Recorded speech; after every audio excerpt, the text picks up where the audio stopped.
मेरी माँ हर दिन मुझसे एक मोमबत्ती का पैकेट मंगवाती थी और कहती थी रात में कभी लाइट बंद हो जाएगी तो काम आएगी।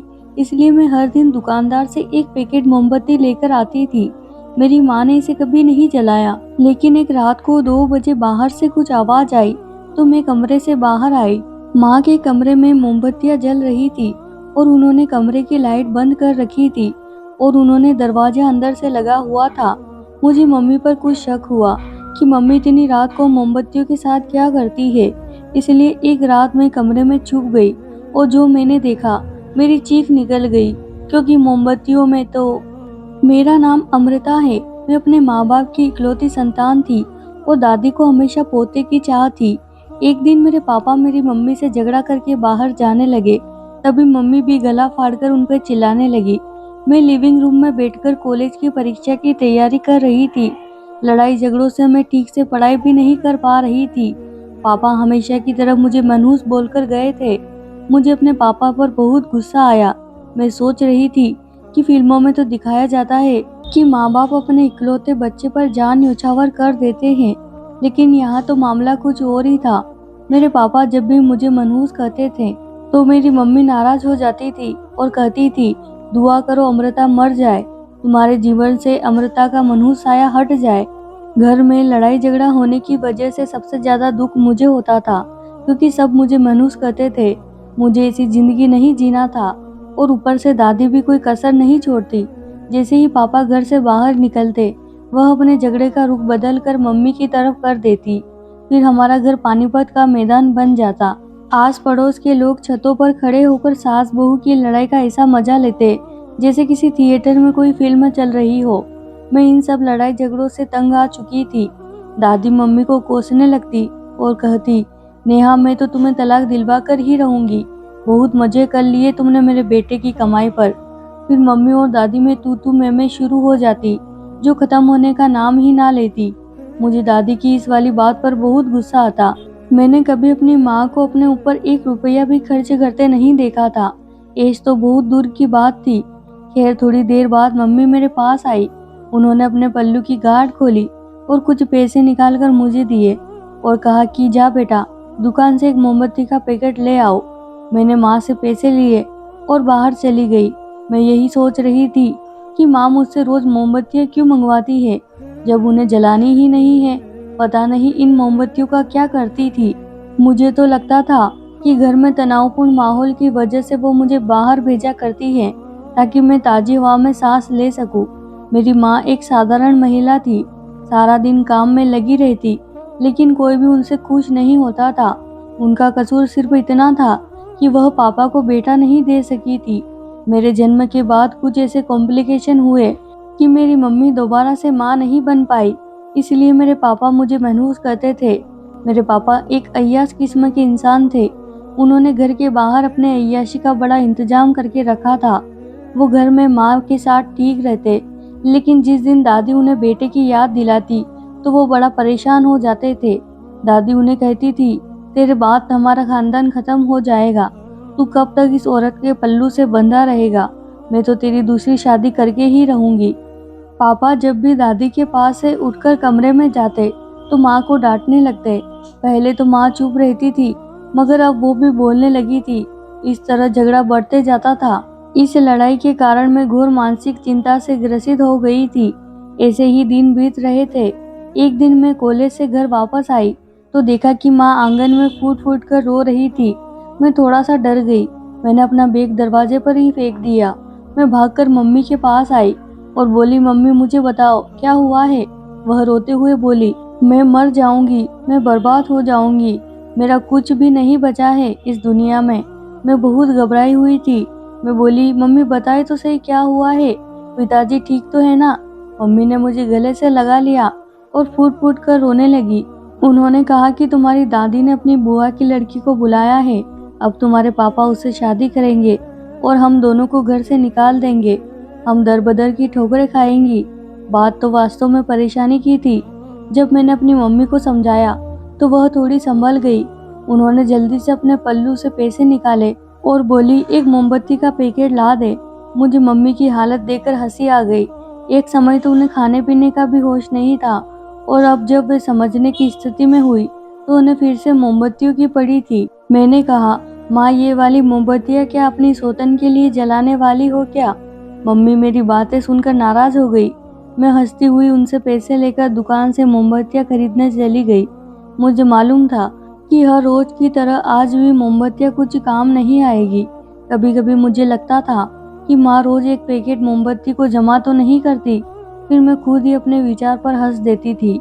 मैं मोमबत्तियाँ लेकर घर आई तो दादी की बुआ की लड़की आ चुकी थी। वह एक 27 से 28 साल की लड़की होगी, माँ से 7-8 साल छोटी। उन्होंने नए फैशन के कपड़े पहने हुए थे। उनकी खूबसूरत आंखें देखकर मैं उनको ऊपर से नीचे तक देखे बिना ना रह सकी। फिर मैंने अपनी माँ की तरफ देखा तो वह बिल्कुल थकी हारी लग रही थी। पीला चेहरा, 4 साल पुराना पोशाक, वो रिया आंटी के सामने बिल्कुल ही फीकी पड़ चुकी थी। मुझे अपनी मम्मी पर बहुत तरस आ रहा था। मैंने पापा की ओर देखा तो वह भी चहक रहे थे। दादी भी बहुत खुश थी। मैं अपनी मम्मी की हालत समझ सकती थी। जब हम साथ में बैठकर खाना खा रहे थे तो दादी हर चीज रिया आंटी की सबसे पहले परोस रही थी। पापा भी रिया आंटी के आगे हर चीज बढ़ा रहे थे। ऐसा लगता था जैसे हम वहाँ मौजूद ही नहीं थे। खाना खाने के बाद सब लोग अपने अपने कमरों में चले गए। मुझे मालूम था आज मेरी मम्मी रात भर रोती रहने वाली है, इसलिए मैंने सोचा मैं रात को मम्मी के पास ही सो जाती हूँ। लेकिन मम्मी ने मना कर दिया। रात में 2 बजे मेरी नींद खुली तो मैंने सोचा एक बार मम्मी को देख लूं, कहीं रो तो नहीं रही।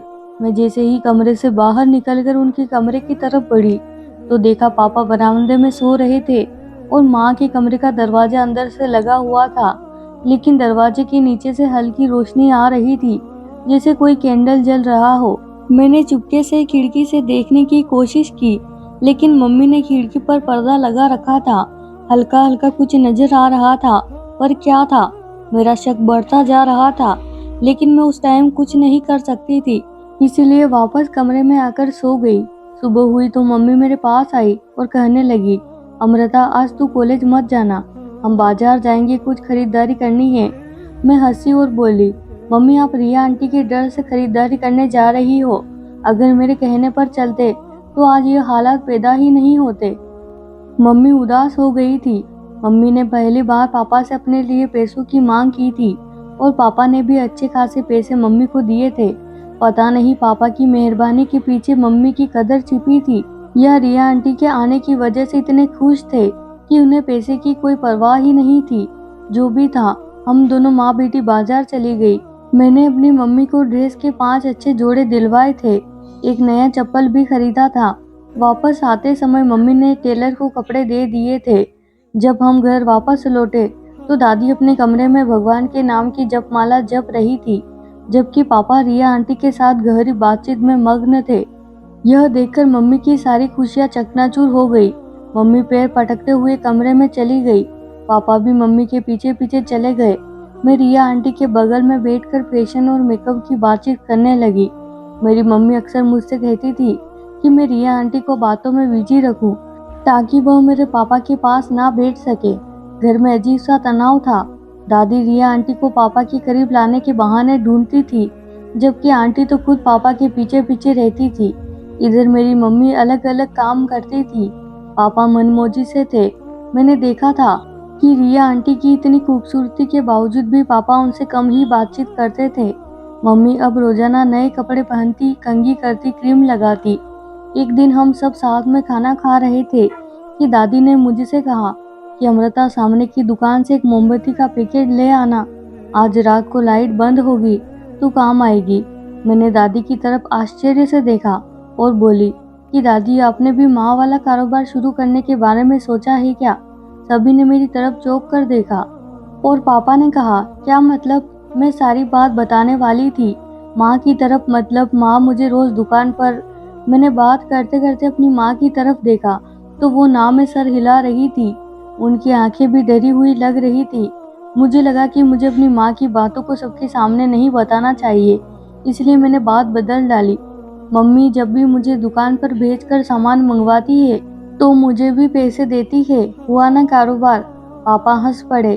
खैर, उस दिन दादी ने मुझसे मोमबत्तियां मंगवाई थी तो सचमुच रात में लाइट गई हुई थी तो दादी ने सब तरफ मोमबत्तियां जलाई थी। रात के अंधेरे की वजह से मैं मम्मी के कमरे में ही छिप गई, क्योंकि मुझे मम्मी का मोमबत्तियों वाला राज जानना था। मुझे समझ आ चुका था कि जरूर मोमबत्तियों के साथ रात में मम्मी कुछ ना कुछ तो जरूर करती है। रात को 2 बजे के करीब मम्मी उठी और मोमबत्तियां जलाई। उसके बाद उन्होंने मोमबत्तियों के साथ, मैं बहुत डर गई। मुझे जल्दी से कमरे से बाहर निकलना था, लेकिन मम्मी ने दरवाजे की कुंडी लगा रखी थी। जैसे तैसे मैंने 1 घंटा निकाला और मम्मी सो गई। फिर मैं कमरे से बाहर निकल गई। इस घटना को बीते अब कई दिन चैन से बीत गए थे। मैंने किसी को कुछ नहीं बताया, सारी बात अपने सीने में दफन कर ली।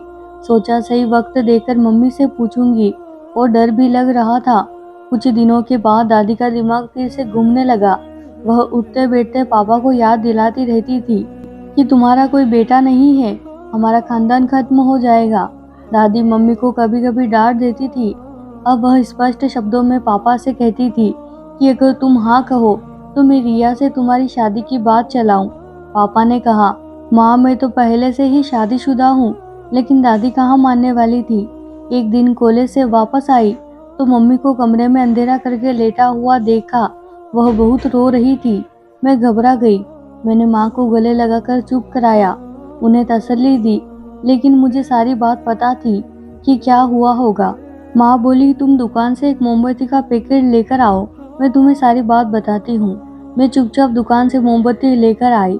मम्मी कभी भी खुद मोमबत्ती लेने नहीं गई थी, वह मुझसे ही मंगवाती थी, वह भी आदेश देकर। और मोमबत्ती वाली बात सबसे छुपा कर रखी थी। मुझे से कहती, कॉलेज वाला बैग लेकर जाओ, उसमें मोमबत्तियाँ छुपा कर ले आना। कोई पूछे तो कहना कि दुकान से कॉपी या किताब लेने गई थी। मैं वापस आई और मम्मी से पूछा कि वह क्यों रो रही थी। उसने कहा, तुम्हारी दादी ने मुझे तुम्हारे पापा के कमरे को छोड़कर तुम्हारे कमरे में जाने के लिए कहा है। वहाँ वो रिया को दुल्हन बनाकर लेकर आएगी। मैंने पूछा कि अब आप क्या करोगी। वह बोली, मैं तुम्हारे पापा की राय पूछूंगी। अगर वह कहेंगे कि मैं माँ की बात मान रहा हूँ तो मैं यह घर छोड़कर हमेशा हमेशा के लिए चली जाऊंगी। मैं अपनी माँ की बातें सुनकर बहुत डर गई थी, क्योंकि मेरी माँ इरादे की बहुत पक्की थी। एक बार जो ठान लेती वह करके ही रहती। मैं पूरे दिन भगवान से प्रार्थना कर रही थी कि काश पापा माँ का साथ दे। इस बात की संभावना बहुत कम थी, लेकिन प्रार्थना करने में क्या हर्ज था। खैर पापा शाम को घर लौटे। वह बरामदे में रिया आंटी से लगभग 2 घंटे बातें करते रहे। पापा के चेहरे पर गुलाब खिल रहे थे। मेरे दिल में ख्याल आया, काश पापा इसी तरह माँ से भी प्यारी प्यारी बातें करते। फिर पापा उठकर अपने कमरे में चले गए। मेरा दिल बुरी तरह धड़क रहा था कि पता नहीं पापा आज माँ की किस्मत का क्या फैसला करेंगे। थोड़ी देर बाद माँ मेरे पास आई। उनकी आंखें आंसुओं से भरी हुई थी। वह मेरे गले लगकर फूट फूट कर रोने लगी। मैं सब समझ गई थी। मैं बोली, माँ मैं भी आपके साथ चलूंगी, मुझे इस घर में नहीं रहना। मैंने अपनी मम्मी को अपना फैसला सुना दिया था। तभी मम्मी मुझसे अलग होकर बोली, अरे पगली आंसू, तेरे पापा ने मेरा मान रख लिया है। उन्होंने मुझे मेरी नज़रों में विश्वास जताया है। जब मैंने उन्हें तेरी दादी की बात बताई तो वह बोले, माँ का तो दिमाग खराब हो गया है, तुम बिल्कुल भी चिंता मत करो। मैं खुशी से उछल पड़ी। मेरे दिल को सुकून मिल गया था, लेकिन यह खुशी ज़्यादा दिन तक नहीं टिक सकी। इस घटना के कुछ ही दिनों के बाद पापा रिया आंटी को खरीदारी के लिए बाजार लेकर जाते थे, शहर में घुमाते थे। दूसरी ओर मम्मी टेंशन के मारे सूख सूख कर काटा होती जा रही थी। मम्मी की जिंदगी अब या तो पापा की जासूसी करने में बीत रही थी या मुझसे मोमबत्तियां मंगवाने में। अब स्थिति और भी गंभीर हो गई थी। अब रिया आंटी ने दादी से साफ शब्दों में कह दिया था कि विजय ने अगले रविवार तक शादी के लिए हाँ नहीं कहा तो मैं वापस चली जाऊंगी। आखिर कब तक मैं हाँ के इंतजार में बैठी रहूंगी। रिया आंटी की बात सुनकर दादी बहुत चिंतित हो गई थी और इसलिए वह मम्मी की दुश्मन बन चुकी थी। उस दिन रविवार था, मैं घर पर ही थी। दादी मम्मी के साथ सुबह से ही लड़ रही थी। मम्मी अपना काम करके कमरे में जाकर लेट गई। पहले तो दादी सिर्फ मुंह से ही धमकी दे रही थी कि विजय का कमरा खाली कर दो, लेकिन अब कहने लगी कि मैं तुम्हें केवल उसके कमरे से ही नहीं बल्कि उसके जीवन से ही निकाल दूंगी। जब मम्मी ने कुछ नहीं कहा तो दादी कमरे में आ गई और मम्मी का सामान कमरे से बाहर फेंकने लगी। अब मेरे संयम का बांध टूट चुका था। मैं मम्मी के कमरे में गई और मम्मी पर ही गुस्सा करने लगी। और बोली, आप उनके दायरे में क्यों नहीं रहती? माँ ने मुझे कहा मैं सब संभाल लूँगी, बस तुम मुझे एक मोमबत्ती का पैकेट लाकर दे दो। मुझे वो रात वाली बात याद आ गई, इसलिए ना चाहते हुए भी मुझे उनकी बात मानना पड़ी। मैं उठी और बाहर निकली। आज दुकानदार ने मोमबत्ती का पैकेट झोले में भर कर दिया था। मोमबत्ती का झोला लेकर बैग में डालने लगी तो लगा मेरा बैग फटने वाला है, लेकिन मुझे घर की चिंता सता रही थी। मैंने ऐसे ही मोमबत्ती का झोला बैग में डाल दिया था। लगभग आधे रास्ते में मुझे मोमबत्ती का झोला उछलते हुए महसूस हुआ। मुझे डर लगने लगा। जब मैंने झोला खोला तो देखा उसमें एक परिंदा मरा हुआ पड़ा था। मेरी तो रूह कांप उठी थी। मैंने उस परिंदे को सड़क पर फेंक दिया और घर जाने के बजाय पापा के वर्कशॉप पर चली गई। पापा का वर्कशॉप हमारे घर के पास ही था। मुझे देखकर वह चिंतित हो गए। मैंने उनको अपने साथ घर चलने को कहा। वे बिना कुछ कहे मेरे साथ चल दिए। उधर पापा ने अभी घर का दरवाजा खोला ही था कि माँ कट्टी डाली की तरह गिरने ही वाली थी। पापा ने आगे बढ़कर उन्हें पकड़ लिया। पापा हम दोनों माँ बेटी का हाथ पकड़कर घर में दाखिल हो गए। दादी शेरनी बनी हुई खड़ी थी। वो चिल्लाने लगी, विजय तुम अभी के अभी नेहा को तलाक दो, इसने तुम्हारी माँ की बेइज्जती की है। पापा ने दादी से कहा, माँ मुझे लगता है शुरुआत आप ही ने की होगी। पापा की बात सुनकर तो दादी का पारा ही चढ़ गया। दादी ने कहा कि मैंने इसे सिर्फ इतना ही कहा था कि तुम्हारा कमरा खाली कर दे। यह कमरा मुझे रिया के लिए सेट करना है, कल तुम दोनों की शादी है। पापा हंस पड़े और बोले, माँ बस कर दो। फिर पापा रिया आंटी से बोले, देखो रिया, आप इस घर में मेहमान हैं। आपके साथ में अच्छा वक्त गुजारा अच्छा तो नहीं लगता, लेकिन अब मेरी यह मजबूरी बन गई है कि मैं आपसे यह कहूँ कि अब आप हमारे घर से वापस अपने घर जा सकते हैं। मुझे यह बिल्कुल अच्छा नहीं लगता कि आपकी वजह से हमारे घर का माहौल खराब हो। दादी चिल्लाने लगी, विजय तुम्हारा दिमाग तो खराब नहीं हो गया है ना? रिया तुम्हें वारिस देगी और तुम्हें क्या चाहिए? पापा ने कहा, माँ अगर भगवान को वारिस देना होगा तो वह नेहा से ही दे देगा। माँ आज मैं आपको एक बात बहुत ही साफ शब्दों में कहना चाहूँगा कि आप इस घर की मालकिन हो। इस घर में जो कुछ भी है सब आप ही का है। आप यहाँ रानी बनकर रहे।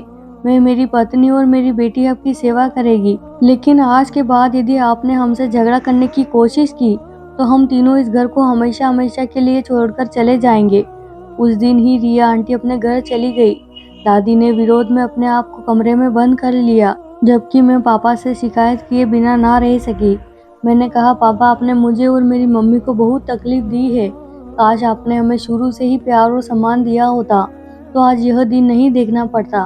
पापा ने कहा कि तुम्हारी मम्मी मेरे लिए बहुत अहम है। माँ बहुत सख्त स्वभाव की मालिक है। माँ का गुस्सा शांत करने के लिए मैं तुम दोनों को डांट देता था, इसलिए माँ का गुस्सा खुद ब खुद शांत हो जाता था। पापा की बात सुनकर मेरी आंखें नम हो गई। मैंने कहा, पापा आपके गुस्से के कारण आज मैं डिप्रेशन का शिकार हो चुकी हूँ। आप हमें दादी के गुस्से से तब ऐसे भी बचा सकते थे जैसे आज बचाया है।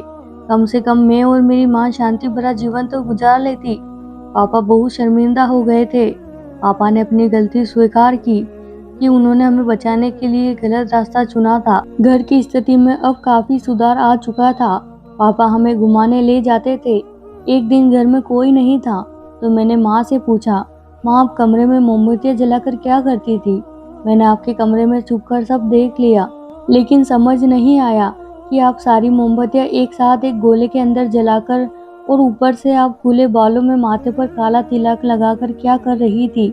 और उस दिन मोमबत्तियों की जगह परिंदा मरा हुआ झोले में मिला, जिसे मैं देखकर बहुत डर गई थी। इतना तो मैं समझ गई थी कि दुकानदार से इतनी बड़ी गलती नहीं हो सकती कि वह मोमबत्ती की जगह परिंदा दे दे। इसमें जरूर कोई राज छुपा हुआ है। आप मुझे बताएं, वह परिंदा वहाँ क्या कर रहा था? माँ बहुत डर गई थी, लेकिन उनके पास अब सच बोलने के अलावा कोई चारा नहीं था। वह बोली, जिस दुकानदार से तुम मोमबत्ती लेकर आती थी ना, उसके पड़ोस में एक बाबा जी रहते हैं। वे ताबीज गंढे का काम करते हैं।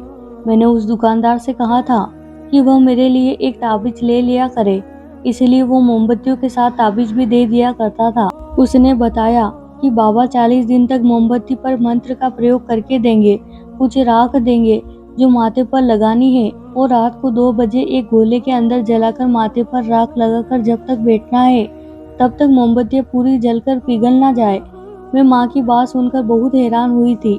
माँ ने आगे बताया कि आखिर दिन वो मंत्र का प्रयोग किया हुआ मुर्दा परिंदा देंगे जो सांस को खिलाना होगा। इससे मेरे सांस की जुबान बंद हो जाएगी, हमेशा हमेशा के लिए। लेकिन बेटा, तुमने वह परिंदा तो रास्ते में ही फेंक दिया था, नहीं तो मेरे 40 दिन पूरे हो जाते और मेरे हालात और भी बेहतर हो जाते। इसलिए मैं तुम्हें दुकान पर मोमबत्तियां लेने भेज देती थी। देखो ना, उस ताबीज की कृपा से सब कुछ कैसे ठीक हो गया। तुम्हारे पापा का भी हृदय परिवर्तन हुआ और उन्होंने मेरा साथ दिया। मैं अपनी मम्मी की मासूम सी बातें सुनकर हंस पड़ी। खैर, मेरा तो मानना है कि यह काला जादू वगैरह कुछ भी नहीं होता, ये सिर्फ एक इत्तेफाक था। लेकिन अब हमारे घर में सब कुछ ठीक हो चुका था, इसलिए मैं खुश थी। इस घटना के 6 महीने के बाद डॉक्टरी परामर्श के अनुसार मेरी माँ एक बार फिर गर्भवती हुई और हमारे घर में एक बेटे का जन्म हुआ। दादी भी खुशी से फूले नहीं समा रही थी। मुझे अपना भाई मिल गया था। तो प्यारे दोस्तों, ये थी आज की कहानी। उम्मीद करती हूँ कि आपने अभी तक हमारे चैनल को सब्सक्राइब करके वीडियो को लाइक कर दिया होगा। धन्यवाद दोस्तों।